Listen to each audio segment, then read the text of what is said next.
Hey everyone, this is Tranix from Kingdom of Hearts. I have just returned from the Free Bibi rally in Lown Square in Knightsbridge, and close to the end of the event I interviewed John Pontifex, who was the representative from Aid to the Church in Need. Now, I initially took this recording as a video, but because the audio and the video are not in sync for some reason, I have decided to extract the audio and keep this interview as is. There will be one photograph just to share with you who John Pontifex is, and I'm proud to present the contents of this interview. So, please introduce yourself and your work. Right, my name is John Pontifex. I am from Aid to the Church in Need, Catholic charity supporting persecuted and other suffering Christians. How did you first hear about the movement to free Asya Bibi and about this meeting?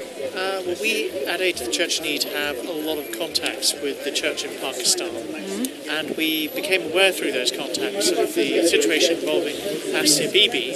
To begin with, we were not in any way unduly concerned that it would end up quite the way it has done, but it has been a very sad and distressing experience to see how her situation has gradually got worse, obviously with the final verdict of her receiving the death sentence in that court. We've been working with Wilson Chowdhury and British Pakistani Christian Association for about a year or so, and we knew that he was very concerned about Asya Bibi, and we're delighted to be here today and to support those like Asya who have suffered for their faith. We've heard from ACN's Persecuted and Forgotten book that Pakistan was among the highest, on the highest alert for, Christians have been persecuted.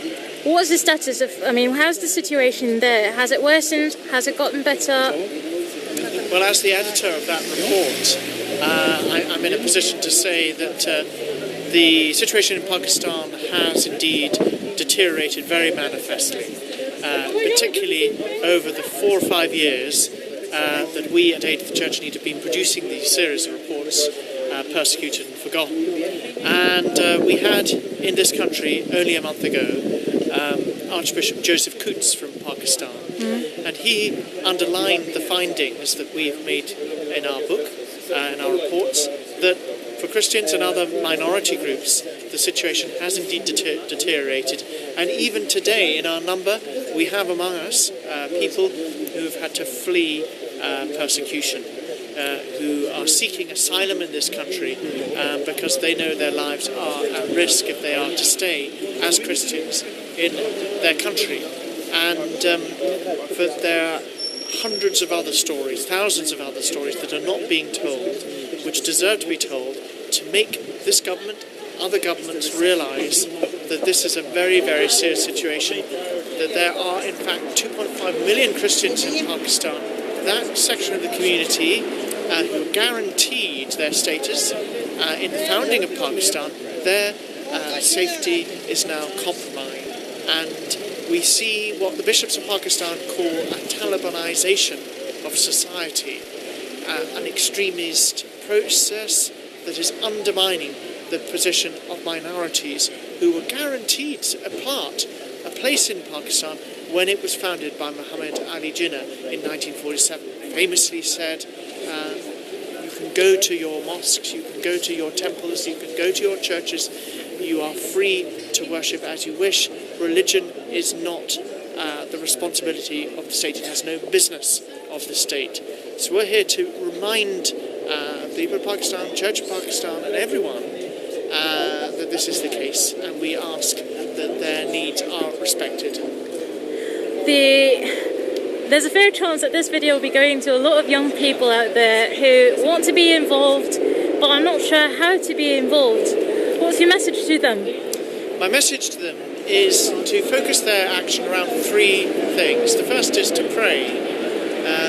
We need to realise that our first calling as Christians, as people of faith, is to pray, to ask God to join us together in the search for justice for these people and for God to enlighten them, those who are persecuted, and to give them solace in their time of struggle.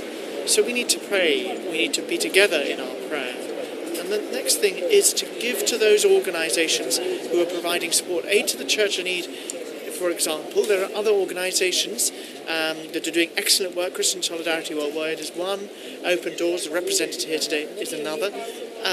To support those organisations who are helping those Christians who are persecuted and oppressed.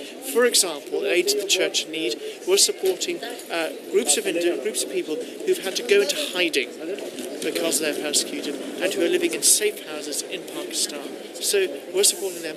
We want them to be alleviated of their suffering.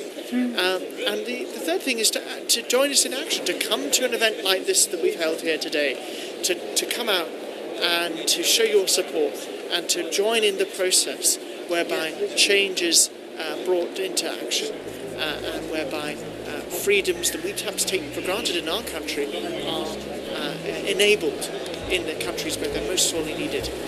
Thanks very much for your time. I must put in one final word. I was representing Kingdom of Hearts, the band that was, one of the two bands that was singing just now, and we do intend to direct some of our proceeds to Aid to the Church in Need. Oh, fantastic. Thank you very much indeed. So, thanks a lot for joining us. Thank you for your concern and for your work in this area. It's really sorely needed.